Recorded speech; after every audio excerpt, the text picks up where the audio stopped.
Good evening, everyone. Um, I request all the participants to please mute yourself and stop your video so that the lecture will run smoothly. Now, I request Yuvraj Yashwantra Holkar to welcome our guests. Thank you. Good afternoon, very good afternoon to you all, and thank you so much for joining us today. I hope I am audible. Um, I would like to welcome you today to the inaugural lecture series of the Holker Cultural Center, beginning with a talk by Dr. Prachi Moghe entitled The Khandoba of Jejuri, the Kulswami of Maharashtra. The Holker Cultural Center in Maheshwar is an initiative by our family to research, document, create a vibrant dialogue around 300 years of Holker history and Maratha culture. Our objective is to highlight the fascinating heritage and history of the family and also that of our broader community. Through these efforts, we aim not only to preserve this history for scholastic study and archival purposes, but furthermore, to also shed new light on heretofore unexplored chapters and to breathe new life into this living legacy, its culture and traditions of the Holker family. The Holker Cultural Center has two main areas of focus, broadly defined as cultural heritage, covering Holker history, culture, and traditions, and built heritage, which covers the extensive portfolio of beautiful and historic structures built by the Holkers, most notably Devi Ahilyabai Holkar. Each of these areas deserves perhaps many lifetimes of research, but today we are very proud and honored to take our first steps on this long and fruitful journey. On a personal note, the journey of discovery and documentation we are embarking on is a deeply satisfying one for me, and I am grateful to have our cultural consultant, Mr. Sandeep Dahisarkar, and Mrs. Supriya Kumar, who is our site architect and built heritage consultant, along with me for this ride. Seek Devi Ma Sab's blessings on this journey and all of your well wishes and support. A special thank you to Dr. Prachi Moghe for contributing her time, experience, and expertise today, and we look forward to her interesting presentation. I can think of no better subject than that of our Kulaswami and Kuldevata, Khandoba of Jejuri, to initiate this lecture series. We seek his blessings as well. I would like to now hand it over to Mr. Sandeep Dahisarkar to introduce further the Holker Cultural Center and our objectives. A brief introduction to Sandeep is that he is an Indologist and art historian based in Mumbai. He is also the founder and director of Shilahar Heritage Services. He stood first in the subject of ancient Indian culture and archaeology at the University of Mumbai in the bachelor's course. And he has completed his master's in the same subject from St. Xavier's College, also in Mumbai. He is the recipient of the prestigious Mrs. Avabai Wadia Research Fellowship of 2018, awarded by the K.R. Kama Oriental Institute, Mumbai. Thank you very much for joining us today, and we hope you enjoy this lecture. Sandeep, over to you. Thank you so much. Now I'll introduce Holkar Cultural Center. The Holkar Cultural Center is an initiative by the royal family of Indore that shall document, research, and highlight the history and heritage of the erstwhile Indore state. The center aims to promote the living legacy of Punyashlok Ahilyabai Holkar and organize various cultural activities such as online lectures, heritage walks, and academic publications, etc. Our goals are first, research. It is achieved through study of documents, books, and other archival and archaeological sources. Secondly, education. It is achieved by organizing educational activities. Third is preservation of culture. And fourth, tourism. It is achieved through correct awareness, information, and giving visual treat and heritage walks to tourists by creating an experience.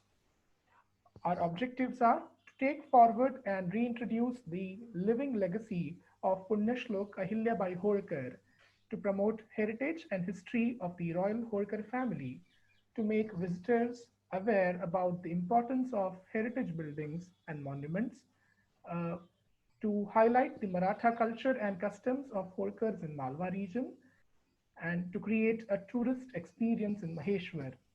We seek your support and blessings for this endeavor and aim to create an active community of scholarly research on Holkars and the Maratha culture.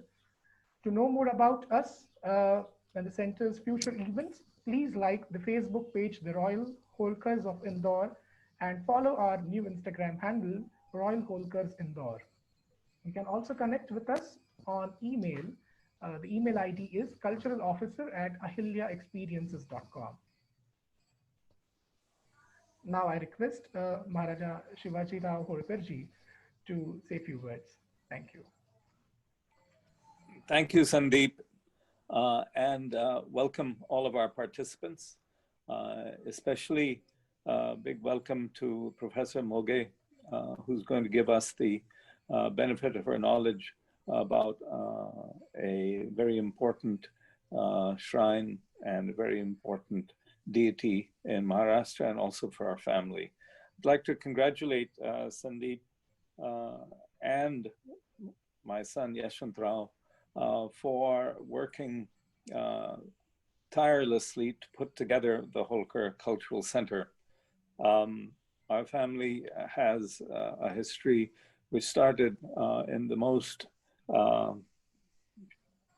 simple way with Mallarao Holkar, who was a shepherd, eventually becoming the ruler of a large section of India.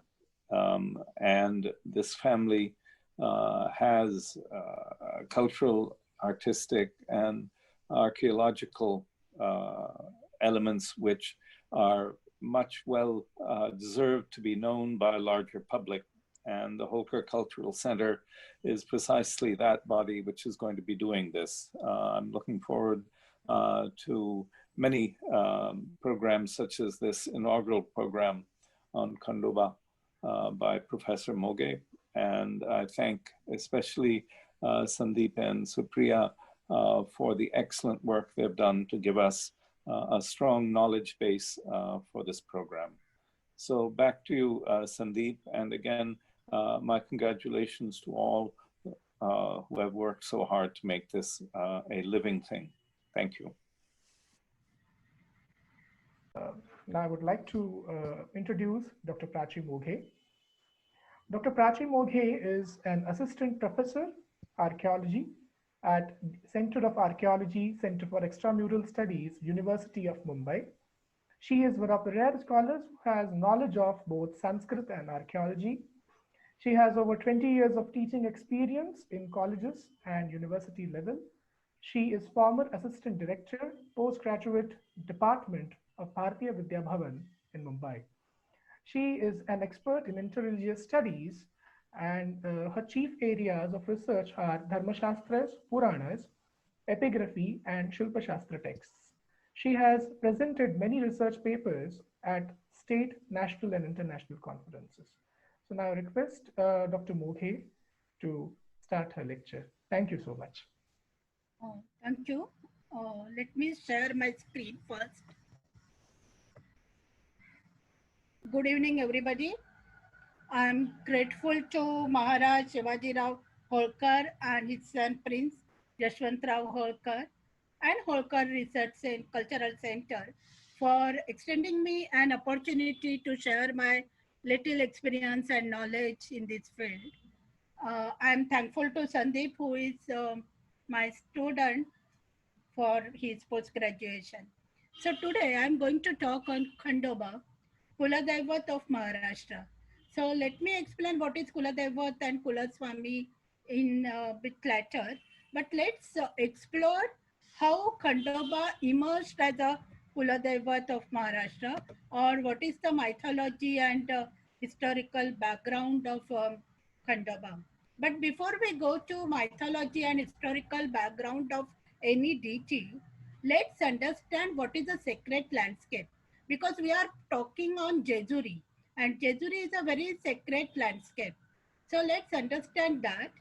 And not only Jejuri, there are some places in Maharashtra like Pali, Naladurga, and in Karnataka also, which are related with Khandoba.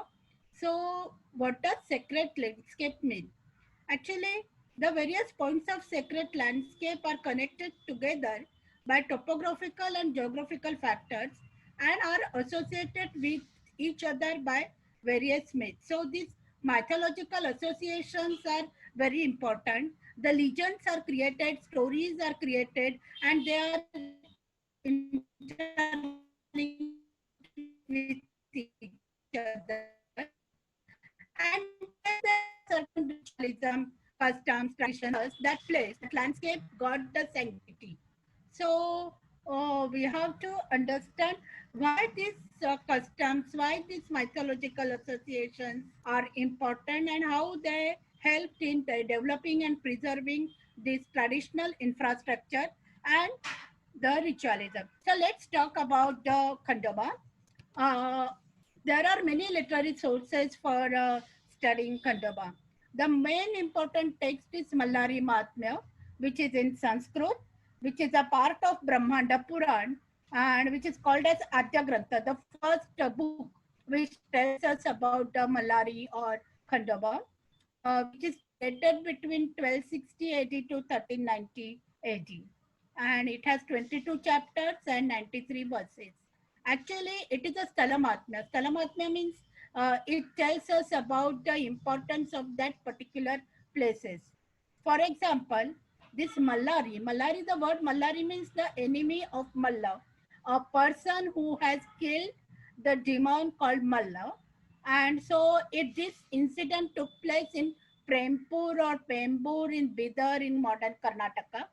So the first 18 chapters of this book are devoted to the life of Mallari, that is Khandoba. And in next 4 chapters, it is about the Sthala Mahatmya, about on that Pembur, Bidar. And when they talk about that Sthala Mahatmya, they talk about the place where the actual war took place, and which are how the tirthas are created, and some kind of ritualism, and the Falashruti. Falashruti means if you read this text or if you follow this ritualism, you gain merits. Then coming back to Maharashtra, because there is a migration of this deity from Karnataka to Maharashtra, and it is very well settled in Maharashtra. So there are many Marathi texts. The original text is Mallari Mahatmya, based on Sanskrit text. It is composed by Siddhapal Kesri in Shaka 1507. And on the basis of this original text, there are other versions by Ananta Badve or Sridhar, Madhav, and Shivadin in later in course of time. All these things were composed during the 15th, 16th, and 17th centuries. The famous Marathi Pantakavi, that is Moropanta. Moropanta is known for his aryas. Arya is a meter which is used in Marathi poetry as well as Sanskrit poetry. He has also composed 77 aryas entitled as Mallari Vijay. So he talks only about the victory of Mallari or Khandoba on that demon Malla. Then the very important text is Martanda Vijay by Gangadhar Kavi. Now, from Mallari, who is original deity in Karnataka, he is transformed into Martanda. Martanda is also a form of Bhairava. In Maharashtra, in due course, he is established as Martanda Bhairav, the incarnation of Lord Shiva. And this Martanda Vijay is composed by Gangadhar Kavi. Today we are going to talk on Jejuri. So Jejuri Mahatma is a very important text. Jejuri, the Sanskritized name of Jejuri is Jayadri.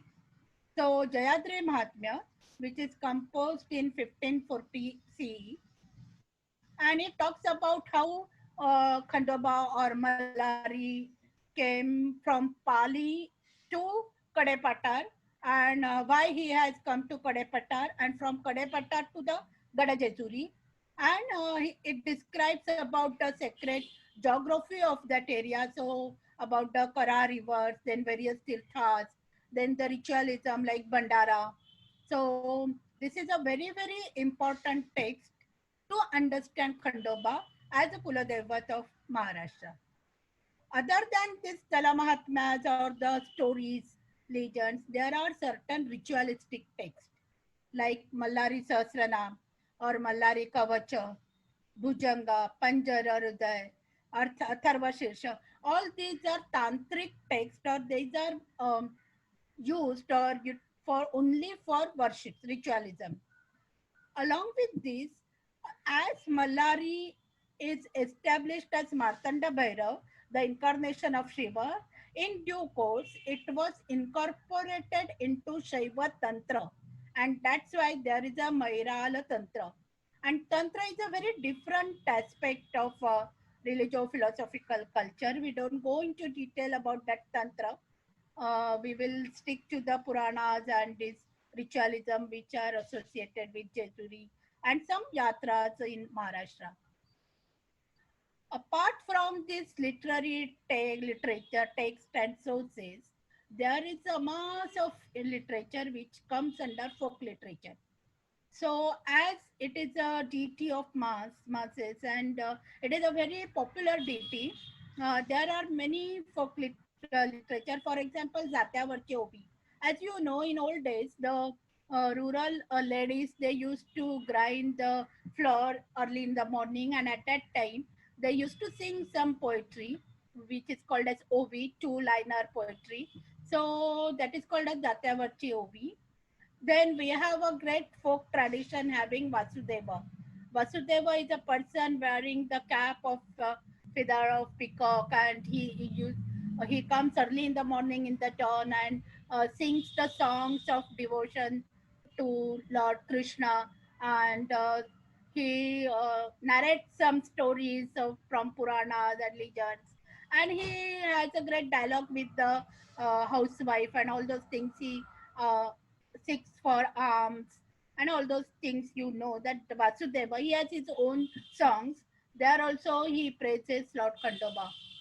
Then there are ritual songs, like we have a ritual called Bhandara, then we have a Tali Bhandara, and Vivaha, the wedding ritual.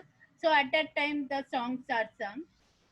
As you know, Laudi is a very important folk tradition of Maharashtra. It is a folk dance as well as a folk song. So Lavnis are sung, though it is a erotic or romantic. There is the Kuta Prashna, that is the spiritual discussions are there, and through this Lavni. So that is also there. Abhanga, the devotional songs, then Baruda of Ekanath. In Khandaba, there is also one kind of social tradition, that is Bhagya Murari. And Bhagya Murari we will talk later in detail. And in this Bhagya Murari tradition, they sing songs that is called as Bhagya Murarichi Gite. Songs sung rendered by Bhagya Murari. So there are many persons even today, even in contemporary period, we have these Bhagyas and Muraris. So Bikaji Bhagya, Shankar Bhagya, Bapu Bhagya, Ram Halkar, Ram Bau, Hari Bau, Vithu Bhagya, all these Bhagyas, they have composed the various songs. So these also contain in our folk literature. Then there are some Hindi songs.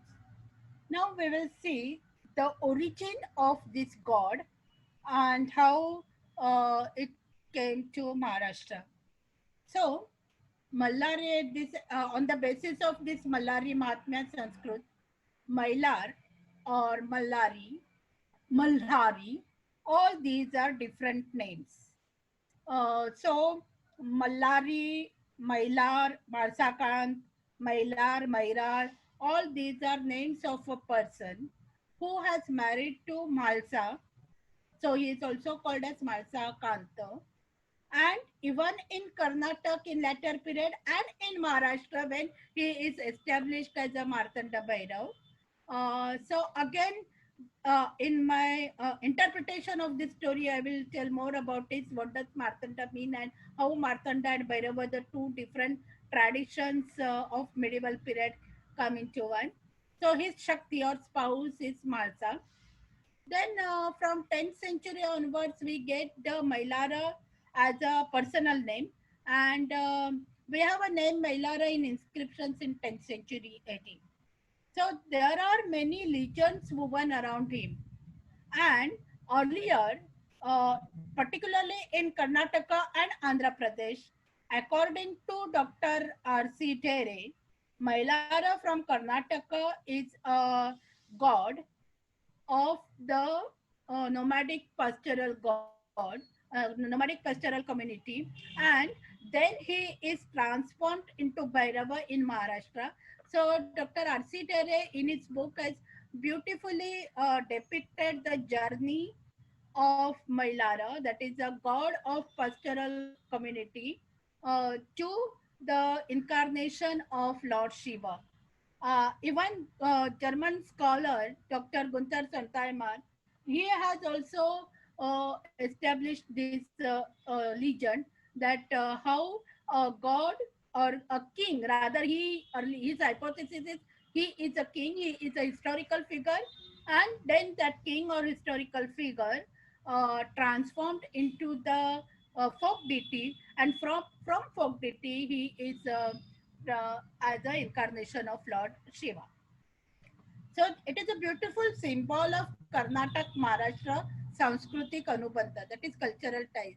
How Maharashtra is grateful or Maharashtra is influenced by Karnataka and Andhra Pradesh, the South origin or South cultural as trends. So this is a very interesting pattern, cultural pattern, which we see in this DT folk DT. So there are many biographies of Khandoba, and as we have discussed in this text or textual references, all these textual references or literary texts were composed from 1260 AD to 1560 AD. As I said, Mailara was a folk deity, and if you look at that, the early medieval period, you see that this Mailara is criticized by many as degrading deity. Actually, it is very wrong to degrade any deity just because it is he is a folk deity. But by that time, if you look at the Deccan, particularly the southern Maharashtra and the entire Karnataka of that time, say 8th, 9th, 10th century onwards, there were the influence of Jainism also.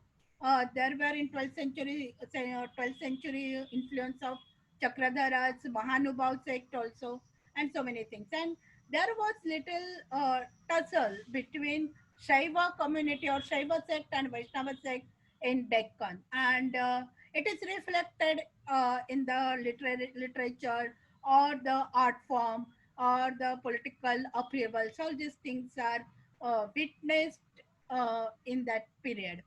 So Jain poet Brahma Shiva, he has criticized Mailara, and Chakradhara, the founder of Mahanubhav sect, in his Kali Dharma Nirupana, he has criticized Mailara. When Mailara is established in Maharashtra as a folk deity, like Mallari, many saints also criticized it. It is very interesting. In early saint poetry, he is criticized, but in latter period, for example, Santa Eknath, I will refer to that Santa Eknath's Bharud on Murali, and how he has explained beautifully the spiritual symbolism of Murali as well as spiritual symbolism of a ritual called Bandara. We will do that in latter due course of time. Now coming back to Khandoba or Mailar or Mallana temples. Um, these are some temples, very important temples in Maharashtra, like Pali, Satare, Jejuri, Nimgaon, Nevasa, Chandanpuri, then Parbhani, Malegaon, Andur, Nardurg, and all this, the Maila, some are in Andhra Pradesh, and in down there are some in Karnataka. So in Karnataka, Mansuri near Belgaum is a very important place for Khandoba worship. Then Mailaralinga in Dharwad, Mailara Deveragudda in Dharwad, Mani Mailar in Bailari, and Mailarapur in Bidar. All these are very important holy places in Karnataka, and they are actually designated as the places where the Mallari is associated. For example, Bailari, that is Madamailar, there is a place where Mallari has killed this demon called Manimalla. So all these things and legends are associated with these temples. In Maharashtra, Jejuri, the most sacred place for this Khandoba cult, and many of Maharashtrian communities and families have this Khandoba at Jejuri as their Kuladevat, Kulaswami. So Jejuri in Purandar Taluka district Pune, Pali in Satara, Satare Taluka and district Aurangabad, Shegud in Karjat district Nagar, Nimgaon in Khed district Pune, Naldurga Andur, Malegaon and Chandanpuri. These are very important places or important temples of Khandoba in Maharashtra. So when we look at this worship or the journey of Khandoba, he uh, he is known as Mallari, as we have discussed. So Khandoba is originally Mailara from Karnataka, and Mailara is Sanskritized as Mallari Martanda Bhairav in Maharashtra. So he is born in Prempur or Pemar, Pembar in district Bidar, Karnataka. And from there, he came first to the Pali in Maharashtra, that is near Jyotiba. So Pali is a very important place. Then Naldurga and Jejuri. If we look at the cult of Khandoba in Maharashtra, though there are many temples in Maharashtra which I just mentioned, these three, Pali, Naladurga and Jejuri, these three are the most important places for this Khandoba worship. So this process of Sanskritization is very interesting, and it's narrated in folk tales, poems, as well as Sanskrit text. So when we talk about the text and when we talk about the process of Sanskritization, as I told you, there is a story of Mailara defeating the Manimalla. But at the same time, particularly in Karnataka, the stories like Shiva Mohini, that is Mohini Roop of Vishnu and Shiva Vishnu together, all these stories, or even the Skanda, the cult of Skanda is also associated with this in Karnataka. So the stories like Shiva Mohini and Skanda also played a role in this process in Karnataka. But in Maharashtra, it is the different scenario. In Maharashtra, Mailar is transformed into Bhairava. Bhairava is an incarnation of Lord Shiva, and he is called as Martanda Bhairav. Again, there are certain opinions that the word Martanda itself tells us about the solar deity, the sun god. And in Kashmir, there is a Martanda worship, there is a Martanda temple, and solar worship or sun worship was very prominent in ancient and early medieval India. So, according to some scholars, the traces of solar worship are immersed into this Bhairava. So that means the two trends or two tracks of worships, one is solar and the other is Shiva, they come together, and it the new form of deity, that is a Martanda Bhairav, is established in Maharashtra. So Malhari Martanda became the Bhairava or incarnation of Lord Shiva in Maharashtra. So thus there are many names, Mailara, Khandoba, Meghnad. And as he is very popular right from medieval period, there are many Muslim devotees. So according to Muslim devotees, he is Mallu Khan or Ajmat Khan. And then they have also their own legends and stories. Then Martanda, Mallari, Martanda, and Martanda Bhairav. These are various names. So as I mentioned, the Mallu Khan, the Muslim devotees of Khandoba call him Mallu Khan. and they visit to Jejuri to repay their navas. At that time, they beg as a form of repayment. And this ritual is called as Gada. Actually, the Gada means not mace, but Gada in Farsi means alms or begging. So this is a peculiar ritual which the Muslims follow even today. Now, as the God Khandoba, Lord Khandoba, there is some symbolism. He is also worshipped in Linga, phallus worship. He is also worshipped in Tandala, that is the face mask. Then there are certain masks, uh, mask of Khandoba himself or mask of dog, and all other stories are woven around it, and mask dance are there, so many things. Then image, particularly which we see in temples, and tak. Tak is a very important form of worship, which is worshipped in each and every family in Maharashtra whose Kula Daivat is Khandoba. And then Dhyanamurti, that is, there is a peculiar mantra and the devotee and all those things. So this is very interesting things. As a life story, a life of biography of Khandoba, Malsa and Banai are his two wives.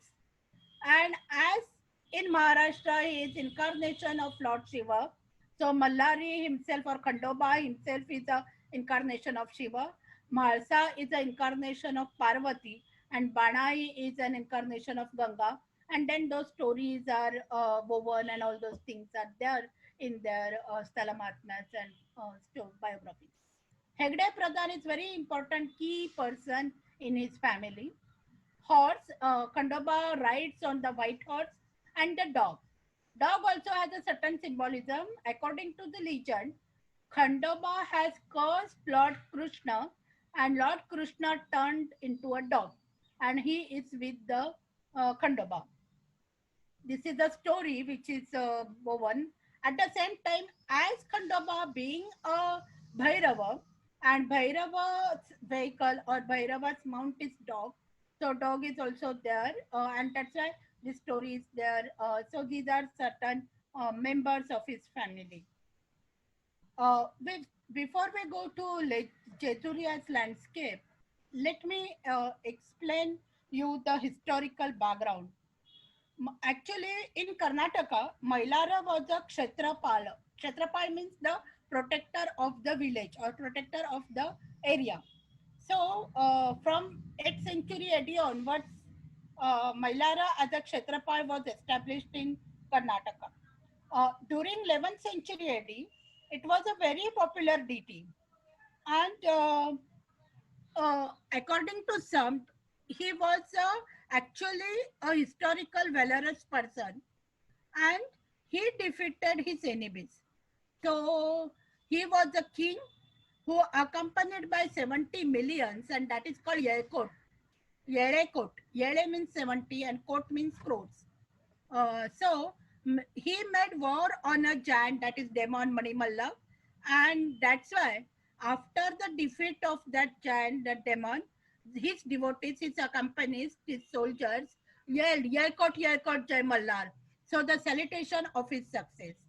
So in due course, he is that historical person, a king of that nomadic pastoral tribe, turned into a deity. He is worshipped as Kshetrapal in Karnataka and then Bhairava in Maharashtra. So coming back to Jejuri, the important place is Kadepatar, which is at southeast of Jejurigarh, and this is a very important sacred place of Khandoba. So there are two routes to reach here. This is Kadepatar, and these are certain temples, and below is there is the image of Khandoba and all those things. The right hand corner is the Gad Jejuri itself, and in Gad Jejuri there is a Bandara ritual on Somavati Amavasya. We will come to that ritual later. So that picture is there. So the story is like this. The Lord Khandoba from Pali came to Karepatar for his devotee called Bayaguru. He came and settled in Jejuri from Karepatar. Karepatar is away from Gad Jejuri. And again, he migrated from Kadepata to Gadjejuri for his devotee who was Patin. Then God Khandoba carries sword. You can look at the picture and image. Sword, trident, damru, and he is sitting on the white horse. He is accompanied by his two wives, Malsa and Badai. So this is very interesting. This is the view of Gadjejuri and the surrounding area. So Gadjejuri is a very important place. The fort looking enclosure on the top of conical hill rise above and the actual village or town lies beneath. And if you climb the Gadjejuri, the steps and whole way leading from the town to the fort are of very unusual constructions. These buildings and erections are the result of vows to Khandoba. Whoever got anything from Khandoba fulfilled his vow. Should that have been its nature, and by building a step or erecting a lamp pillar or making some kind of arch gateway or putting down an image of bull, tiger or elephant and so on. So when you climb the hill, you see all these things. So this is very interesting thing. This is a actual picture of Bandara ritual, and in the corner Khandoba. Now we come to the important days for this Jejuri, as well as the yatras. Yatra or pilgrims is also an important part of ritualism. So at Jejuri, Champa Shashti, Somavati Amvasya, Chaitra Purnima, Shravan Purnima, Pausha Purnima, and Magha Purnima are very auspicious days. What now I go one by one. Chaitra Purnima, when the Martanda Bhairav himself is incarnated at Pali in Maharashtra. On Somavati Amvasya. Somavati Amvasya means the new moon day which falls on Monday. That is called Somavati. So on Somavati Amvasya at Jejuri, there is a ritual called Bhandara. We will discuss that in detail. Then Gana Puja is important. That Gana means his attendants. So all his attendants are worshipped. Then on Shravan Purnima, Banu Vivaha or Khandoba married to Banu Banai. Then Navratra is also very important. Shadratri is important as well as Navratra in Ashwin month. Then Dashera, on Dashera day there is a Palkin. There is some kind of procession that we will see. Shadratri is very, very important, which we call it as the Khandoba's Shadratra, 6 days. So from Champa Shashti to the Dwadashi. On Pausha Purnima, Marsa Vivaha took place. But this is very important because there the bazaar or the markets are occurred, and that panchayat of various nomadic, pastoral nomadic communities as well as some caste that panchayats take place even today. Then Magha Purnima, Malsa is incarnated, or the goddess Parvati is incarnated as Malsa. So now we come to the actual ritualism. Before this ritualism, we should understand what is the Dhyana Mantra. The Dhyana Mantra of Mallari Mahatmya is like this. Dhyayena Mallari Devam Kanakagiri Nibham Malasa Bhupatim Shvetam Khadgahastam Vibhuta Budaganehi Sevyamanehi Krutartei Yuktam Druma Deve Burdni Damaru Vilasitam Naisha Churnabhiramam Nityam Bhakteshu Tushta Shvagana Parivrutam Nityam Omkara Gayanam. It means one should meditate upon the deity whose body is of golden color, Malsa is on his lap, whose horse is white, whose hand carries sword, one who is admired and worshipped by gods and learned men, whose foot is on the head of demon, whose arm is adorned with turmeric powder, that is Bandara Patra, and who is carrying Damru, and he is great admirer among the devotees, who is surrounded by dogs, who is obtained easily by chanting of Omkara. So Khandoba is very much, as he is incarnation of Lord Shiva, he is Ashutosh, Ashaya Toshayati iti. It means he is very easily pleased. If you just chant Sadanandacha Yelkot or Yelkot Yelkot Jai Mallar or just Omkar, he is pleased. So this is a good Dhyana mantra which is common in all Malari Mahatmas, and it is dedicate is established, or it gives us the importance of his iconographic details as well as his that Bhandara Patra. So let's discuss about the Tali Bandara. Tali Bandara is a common Kulachar or Kula Dharma, but along with this Tali Bandar, there is a Bandara ritual itself on a Somavati Amavasya. So every Somavati Amavasya, this Bandara ritual takes place at Jejuri.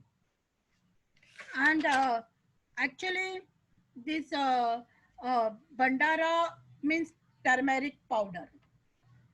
What in Sanskrit it is called as Naisha Churna. So this is very important. So this turmeric powder is thrown away, and it is called as Bandara. So what does it mean, and how it is performed?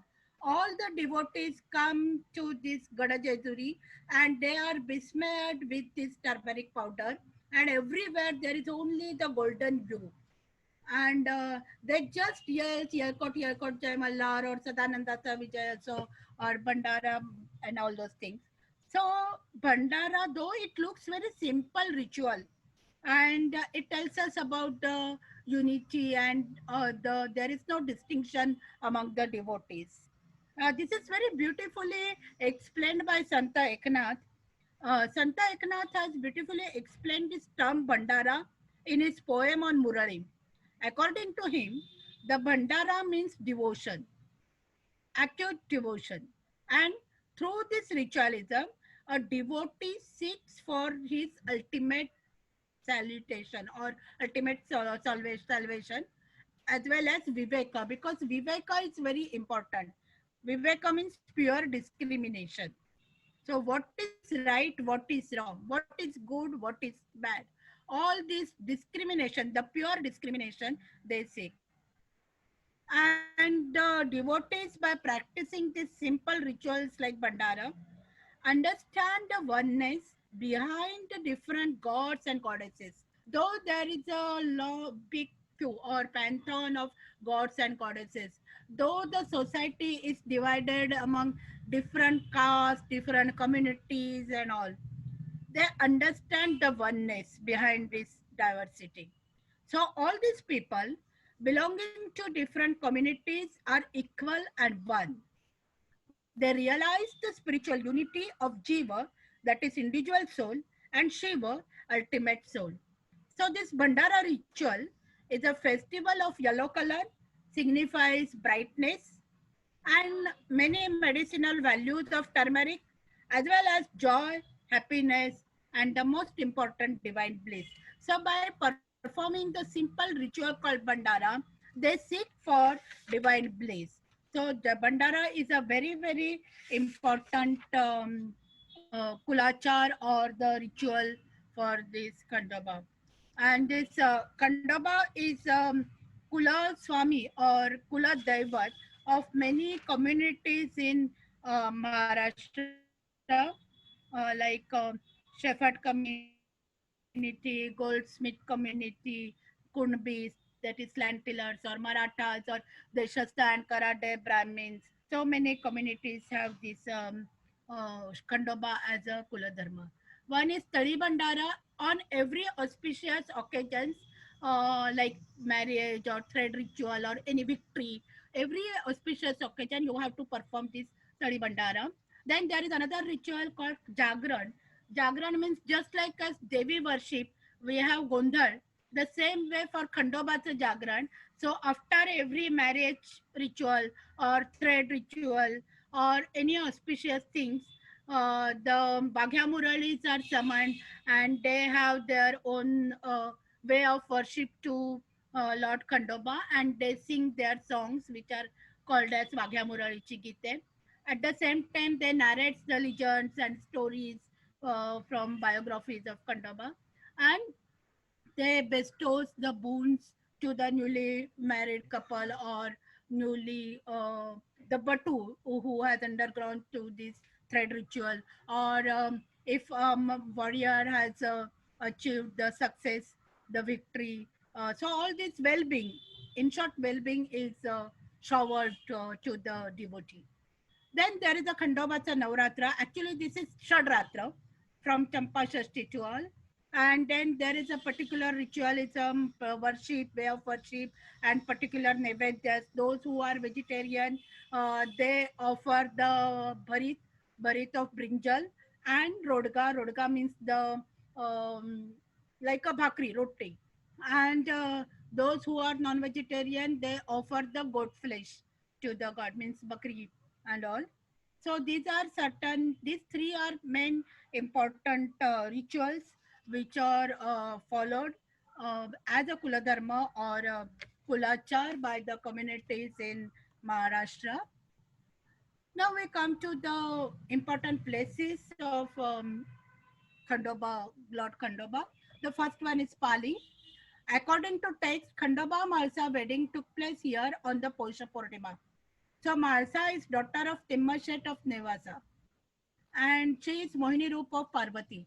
So in Nevasa itself, there is a Mohini Raj temple. Even today, there is a Mohini Raj temple, and that temple is devoted to the Vishnu.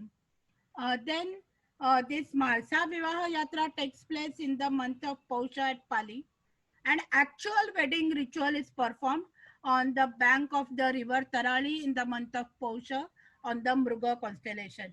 So they carry the palkins of Lord Khandoba and Goddess Malsa, and the actual wedding ritual is performed. So this is one of the photos of that wedding ritual. Then the elephant and all those paraphernalia you can see in these photos. Then we come to the Jejuri itself, where there are the temples of other gods also, like Datta Mandir and all. We don't go into detail about that. There is a very beautiful images of Ram, Lakshman and Sita. Now there are temples at Kadepatar like Khandoba, Hegdi Pradhan, Sakshi Vinayak, Ram and Datta by Govinda Baba in 1820. Each temple has its own story, why this temple is built. So we don't go into detail. Along with the popular Hindu deities, there are certain folk deities at Kadepatar, at Jejuri. Vagzai. Vagzai is a very important folk deity. So it is said that as this is a hilly area and mountain forest was there, so this particular goddess protects the people from the threat of the leopards or tiger, and that's why he is called as Vagzai. Then Khoklai. Khoklai is also a common folk deity who discards the diseases like cough and cold. Then Lakshmi Ai, actually Lakshmi is a goddess of wealth, and Vetal. Vetal is also again a incarnation of the, means he is in the Bhuta Gana of Lord Shiva. We know that Vetal. Then environmental concerns, well and water and all those Panchamahabhutas are worshipped. Mathas, that is Bhagwan Giri, and there are two samadhis of Bhagwan Giri and his Shishya Jwalagiri.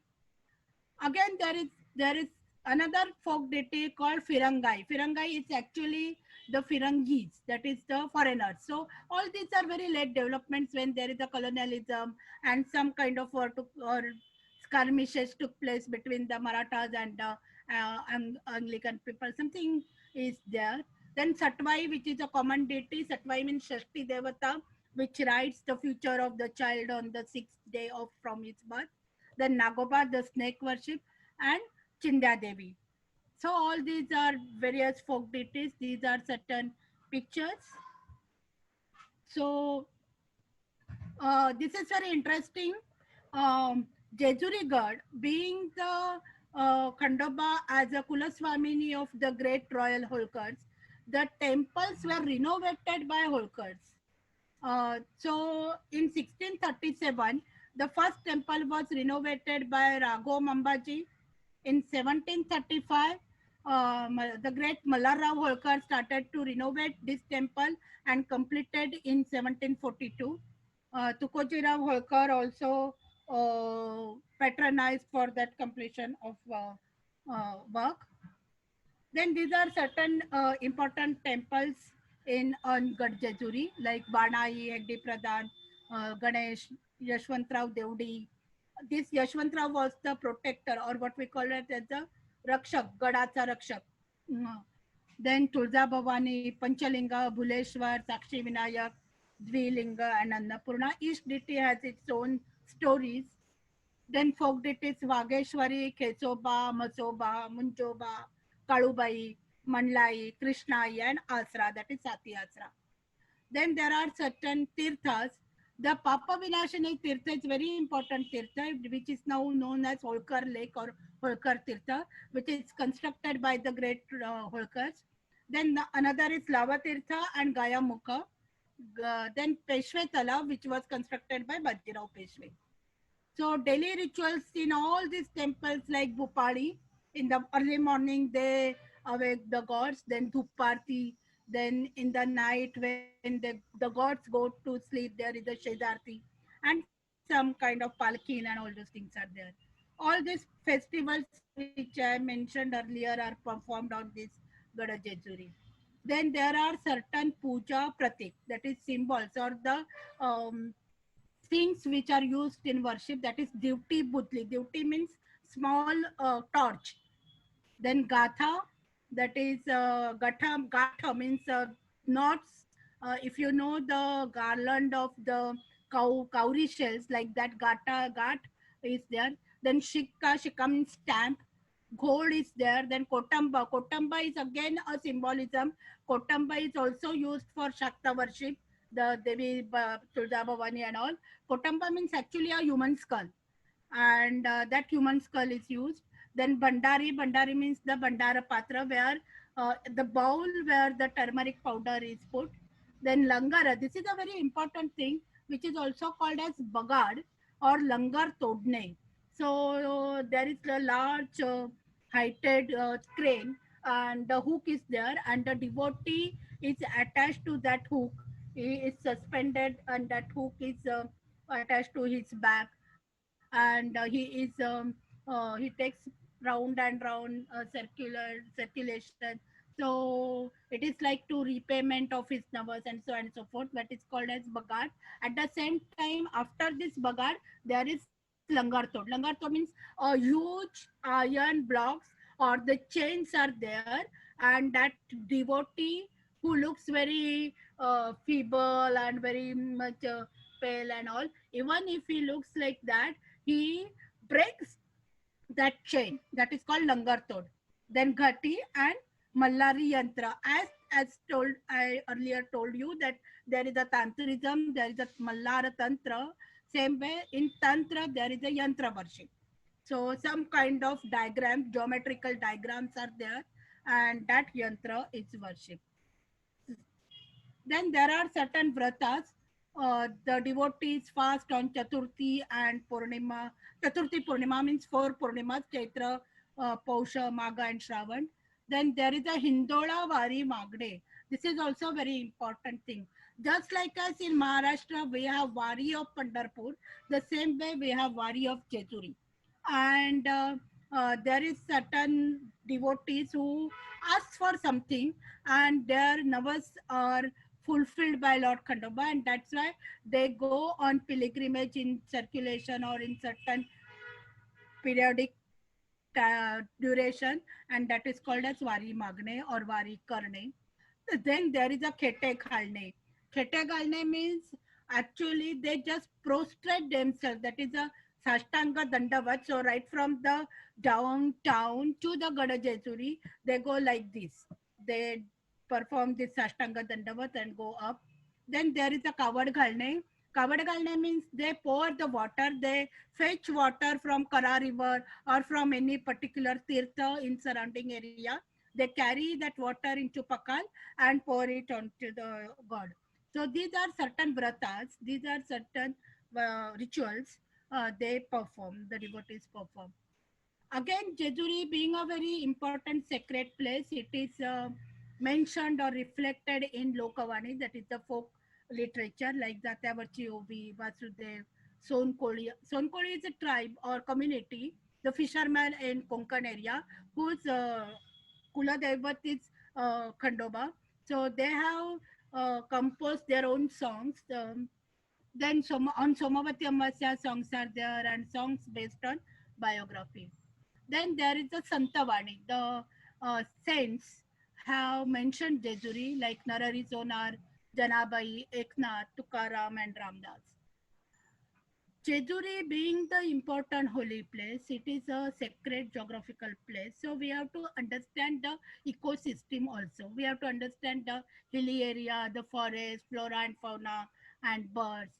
When we come to the contemporary period, that is modern period, we know that there is a folk music, folk tales, then there is modern medias like TV serials.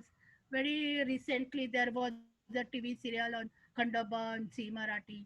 Then films are produced. Then it has become a very happening tourist center, and we call it as a heritage tourism.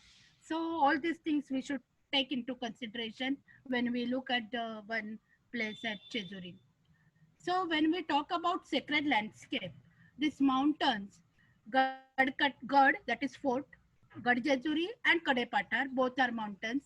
Then water resources, Kara river and tirthas and lakes like Holkar Tirtha or Holkar Lake or Pesh Lake and like folk deities, Vagzai and Nag, etc., ritualism, which I mentioned, traditions, that is Gudia, Kadne, and all these are local or folk traditions. Why this Jethuri became the very important place? Why all this Kandoba god migrated from Karnataka, married at Pali, came to Kadepatar and got Jethuri? Why it has become so? We have to understand that Kadepatar and Jethuri, all these places are located in ancient trade routes. So these are trade routes, and this is very important trade routes of ancient times. I don't go into detail about trade routes, otherwise there will be a different lecture on trade routes and Indo-Roman trade and so many trades. The another important thing, pastoral nomadic communities like shepherds, they have the seasonal migrations. So this is on the route of seasonal migration of pastoral nomadic communities like shepherds. So right from Andhra Pradesh, Karnataka to Maharashtra, this the entire route is there. And they come to see the darshan of Kandoba and they visit to Gada Jejuri. And at that time, there are these Jat Panchayat. Not only Jat, Dhangar Jat Panchayat, but other Jat Panchayats also occur at this Gada Jejuri. So it has the socio-economic importance. So when we deal with the religio-philosophical culture of any particular place, or when we study of any particular deity, we should understand the socio-economic importance of that place also. Now, when we come to religious peculiarities, it is a process of acculturation. So, pastoral god to folk god and folk god to popular Hindu deity. This is the entire process. Even today, it is god of masses. It is called as Lokadeva. Maharashtra's Lokadeva, Vitoba and Khandoba. These two are Lokadevat of Maharashtra. Though it is a Lokadaivat, it is also, even today, the Veera Puja, Veera Deva is there. So the distant memory of the Mallar being a historical person or being a king who has defeated the demons, it is there in the public memory. And that's why he is called as Veera Deva or Vela, God for Velar. Again, it is Nausala Paunara Dev. So any common man who asks anything, he is his wish is worshipped, and that's why there are kulacharas.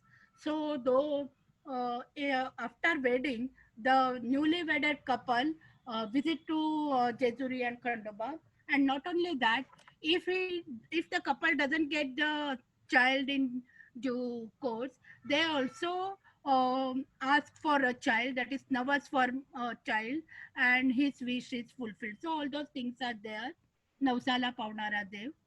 The important thing, the why Khandoba is so popular, or Khandoba is a Kulaswami of many communities and one of the Kulaswami of Maharashtra, because he is the provider of material well-being. So protection, fulfillment of material prosperity, everything. So dharma, artha, kama, prada, devata. So he leads the common man to follow the righteous way of life. Through simple rituals like Bandara, he makes understand the people how they are one, though they are divided among different communities. At the same time, it is a God for fulfillment of prosperity and karma, that is a pleasure and enjoyment as a growth stuff. So all these things are provided by this God. So he is the Lokadeva or Kuladeva. When we look at this Jeturi or when we look at this Kandoba or the various yatras, we should understand the nature of the village culture. How the life centers around village tutelary deity and festivities and cultural traditions which evolve around it. So folk festivities, pursuit of trade, commerce and economics of village, then rights, duties and economics of traditional devotees, artisans, all these are evolved around these festivities or around these cultural traditions. So dialogue or conflict between orthodoxy and modernism. This is also very important when we study Jeturi or Khandoba in today's context. In accordance with modernization, rationalism, and impacts of globalization, for example, the one of the demerit of globalization is monotonous cultural manifestation. But if we go back to our village culture or our own family culture, Kula Devat, Kula Swami, the yatras and ritualism, we will understand the origin and the concept behind that. So if we have to have in accordance with modern and contemporary life, there are various challenges faced by religious beliefs. So we have to understand it. Folk festivities and manifestation of religious beliefs and moral values of village life. So through these festivities, through this ritualism, the various art forms like poems, songs, and launi, and all those other things are evolved. And as well as there is a manifestation of religious life. And basically, village life is based on the moral values. They still follow the moral values. So if we have to conclude, if there, I will say, nature and religious form of folk deities like Mallari, Aka, Martanda, Bhairav shows how the aboriginal form of many gods of elite people is actually interconnected to deities in folk culture. It explains how the crossover and unification of both types of deities took place, or how any folk deity got exalted into gods of the ally. These yatras or festivals or ritualisms, which are organized at various sacred places of Khandoba cult in Maharashtra, it has a definite contribution in the formation of cultural life of Maharashtra, along with ascertaining their place in today's socio-religious life. So they are still relevant. They are not outdated. So we have to understand and be connected with our roots, be connected with our culture, and understand the socio-economic background as well as religious peculiarities of that particular deity and how it is the Kula Swamini or Kula Devat of Maharashtra. Thank you all for your patient hearing. You may ask me any question on this. I will try to answer. Thanks a lot. Yes, ma'am. I am audible. Yes. Can I speak in Marathi? Yeah, sure. Madam आता ते एक माळसा म्हणजे पार्वतीचं रूप आणि भानुबाई म्हणजे serial मध्ये दाखवलेलं का मी बऱ्याच ठिकाणी वाचलेली ती इंद्रपुत्री म्हणजे इंद्राची लॉर्ड ऑफ इंद्राची मुलगी पण काही ठिकाणी असं पण ऐकलेलं आहे की ती शेपर्ड गर्ल आहे ती मग दोघांपैकी काय इंद्रपुत्री या शेपर्ड गर्ल मराठीत उत्तर देऊ की इंग्लिश मधनं Marathi Please answer in English because the उत्तर सगळ्यांना कळायला पाहिजे. People need to understand. Please speak translate. badly. हाँ. And I also one request. I request all the participants to please write their questions. कृपया आपले प्रश्न chat box मध्ये लिहा, so that I can read out those questions. Thank you. मी आधी मराठीतनं उत्तर देते, then I translate into English. Basically जेव्हा एखादी फोक डिटी असते, म्हणजे आता उदाहरणार्थ खंडोबा ही लोकदैवत होतं, आणि लोकदैवत असताना मग त्या ज्या कथा होत्या की ती खंडोबा स्वतः धनगरांच्या वाड्यामध्ये आला आणि त्या बाणाईच्या प्रेमात पडला. बाणाई ही धनगराची मुलगी होती आणि ती त्या प्रेमात पडला, आणि म्हणून मग ते मेंढपाळ वगैरे सगळं मेंढपाळी करायला लागला वगैरे वगैरे, अशी जी कथा आहे ती त्या समाजासाठी किंवा त्यातला जो लोकल म्हणजे ज्याला आपण स्थानीय महत्व म्हणतो, क्षेत्रीय महत्व म्हणतो, ते अधोरेखित करण्यासाठी ती कथा आहे. मुळात हे तसंच होतं. म्हणजे आधी लोककथा असतात, आधी लोकदैवत असतं, आणि जेव्हा त्या लोकदैवताचं सांस्कृतिकरण होतं, म्हणजे जेव्हा फ्रॉम बहुजन समाजाकडनं अभिजन वर्गाकडे त्याचं परिवर्तन होतं, म्हणजे खंडोबा जेव्हा शिवाचं रूप म्हणून मार्तंड भैरव म्हणून प्रस्थापित झाला, जेव्हा तो शिवाचं रूप झाला तेव्हा त्याला पुराणांच्या कथा चिकटल्या. म्हणजे खंडोबा हा शंकराचा भैरव अवतार, म्हाळसा ही पार्वतीचे अवतार, आणि मग according to one story in Purana, म्हणजे पुराणातल्या एका कथेनुसार बाणाई गंगेचे अवतार, किंवा जे मल्हारी महात्म्य आहे किंवा ज्या सिरियल मध्ये दाखवलं होतं त्याच्यात ती इंद्राची मुलगी असं दाखवलं होतं. हा मुद्दा लक्षात आला का? म्हणजे मूळ लोककथा असते, आणि त्या लोककथेचं जेव्हा अभिजन कथेत किंवा पुराण कथेत रूपांतर होतं तेव्हा ती पुराणातले जो सगळा दैवतीकरण असतं ते त्याला चिकटतं. The answer is originally it is a folk tale, and it's true that it was a god for pastoral nomadic tribe called shepherds, and that's why when Mailara from Karnataka came to Maharashtra in Pali, and he married to Mahalsa. The Mahalsa is again the daughter of Timmashet. Timmashet again is Vani. Vani means trader. Look at this, all these stories, they are interconnected with this. So trader, economic importance, he married to Mahalsa at Pali. Then he was traveling. At that time, he came to the shepherd's house or shepherd's Gautan settlement. There he saw Banai. There he fell in love with her. And that Banai was a daughter of the chief of that tribe, the shepherds. And to appease her and her father, he settled there and he became their servant, and all these stories is woven. This is the original story. And when from the folk deity, he transformed into Martanda Bhairav, the incarnation of Lord Shiva. Then this Mailara became Martanda Bhairav, the incarnation of Shiva. His first wife, that is Malsa, became the incarnation of goddess Parvati. And his second wife, Banai, became the either daughter of Lord Indra or Ganga, who is a co-wife of this Parvati. So these Pauranic myths and legends are added later.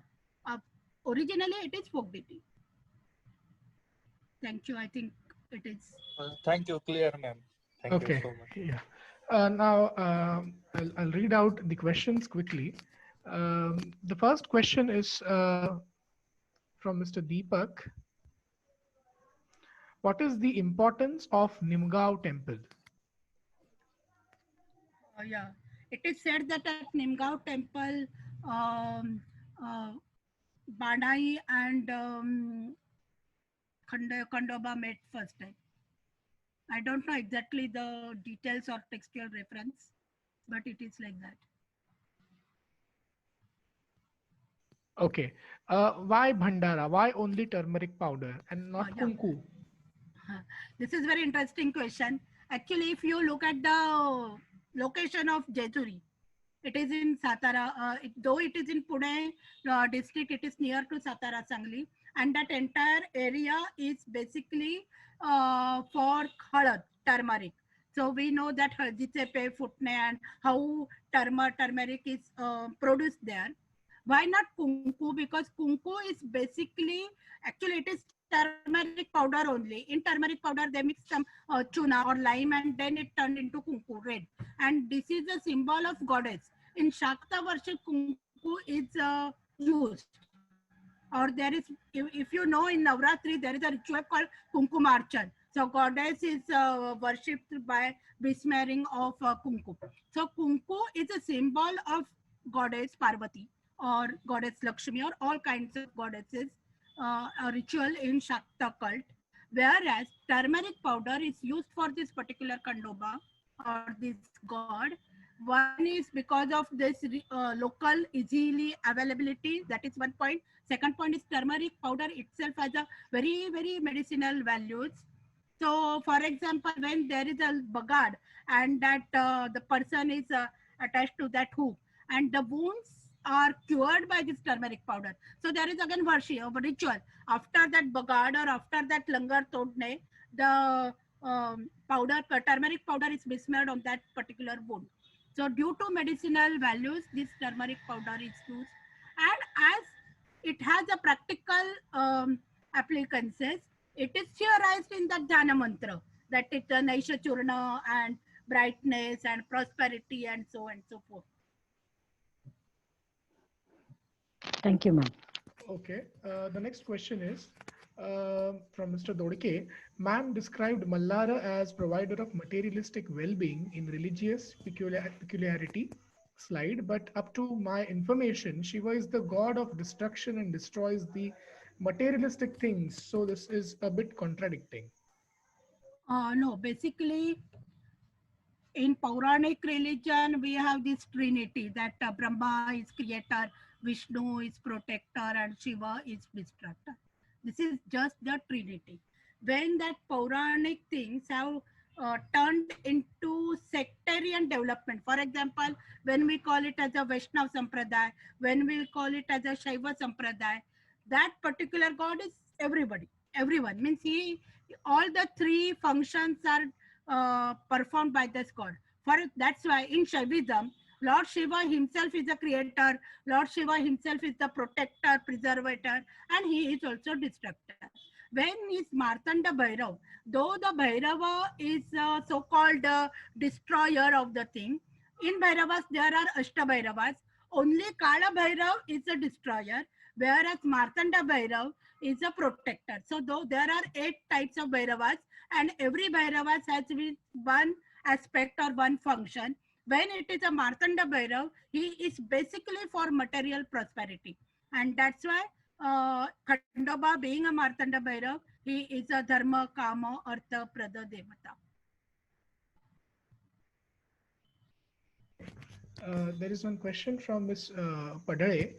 Why Sunday is the day selected for Khandoba? Why yellow color turmeric is only used for Bhandara? Again, if you remember, I have just mentioned that there are 2 traditions came into this one sect, that is Martanda.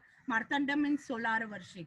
I mentioned about the Martanda worship in Kashmir, Martanda temple in Kashmir. So solar worship was very prominent in medieval period in North India as well as in Deccan, particularly in Maharashtra. And being it is a sun deity or solar deity, it is Sunday, Ravivar. Ravi means Surya. And the Surya, the sun itself is a bright. And that brightness is a symbol of that turmeric. So that's why it is amalgamation of 2 cults rather. It is a Martanda solar worship as well as Bhairava Shiva worship. So Surya and Shiva come together and form Martanda Bhairav. And very few people have done researches on this aspect.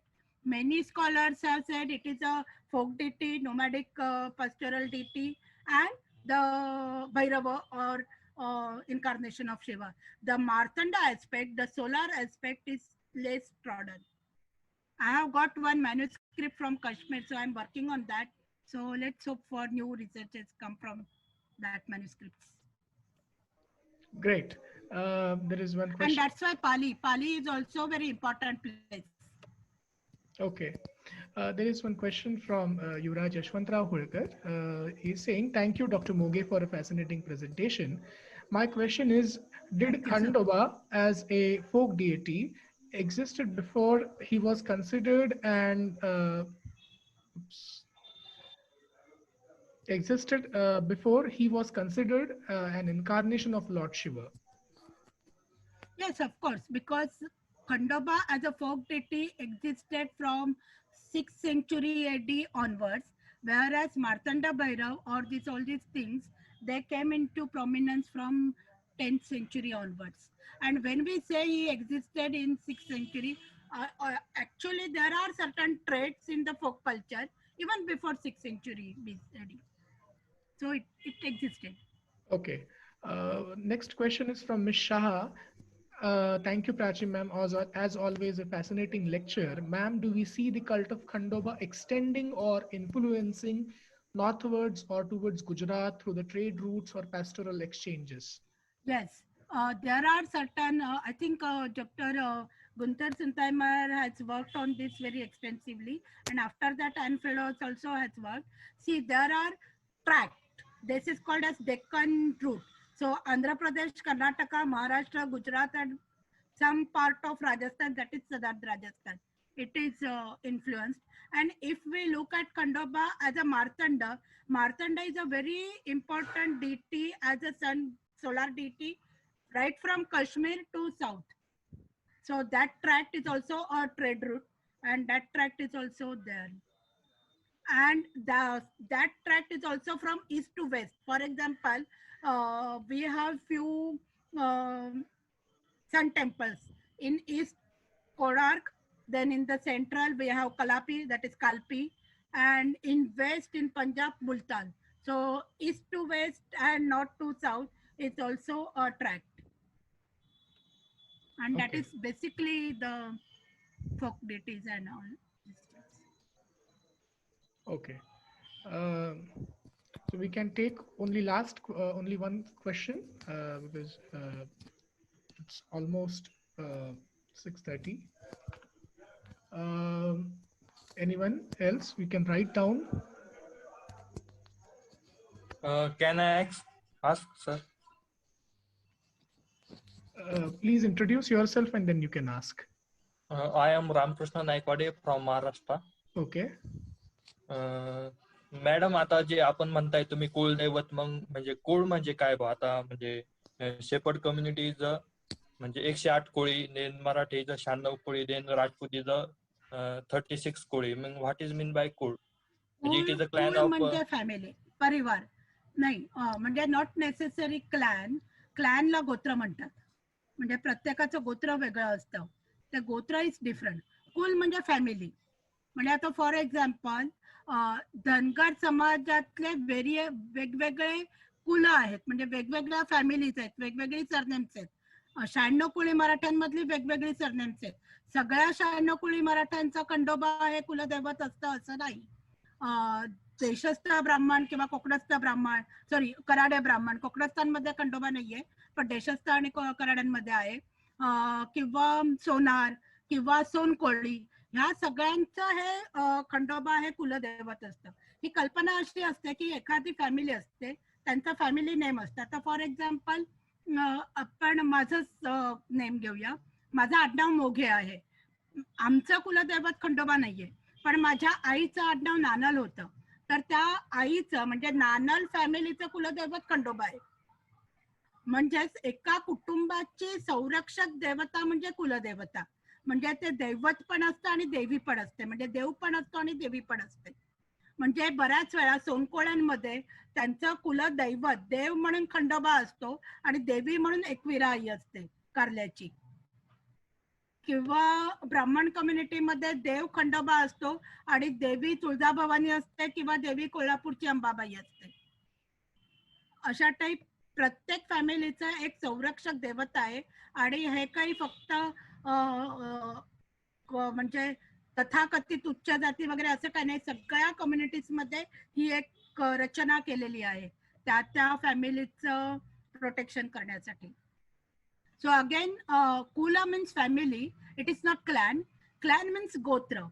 These are two different things which are right from Vedic period. It is continuing and it is across to the society. It is not only for so-called higher class or caste, but it is for everybody.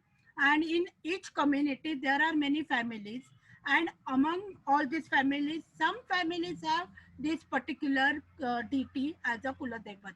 When we say Kuladevat, it means that God protects that family from all the disasters or dangers, as well as he bestows material progress and prosperity and peace to that family. Every family has its own God as well as own goddesses. Thank you, ma'am. Clear. Thank you. Thank you so much. Now, the most important task is vote of thanks. I, on behalf of the Holkar Cultural Center and its whole team, would like to thank our today's speaker, Dr. Prachi Moghe, for this wonderful lecture. Thank you so much. Thank you for being with us here, ma'am. I also thank Maharaj Shivaji Rao Holkar and Yuvraj Yashwant Rao Holkar for attending this lecture. Your presence and gentle words are a source of encouragement for all of us. I also thank all the participants for attending this lecture. Thank you so much. Thank you. Thank you, everyone. Thanks a lot. Good night.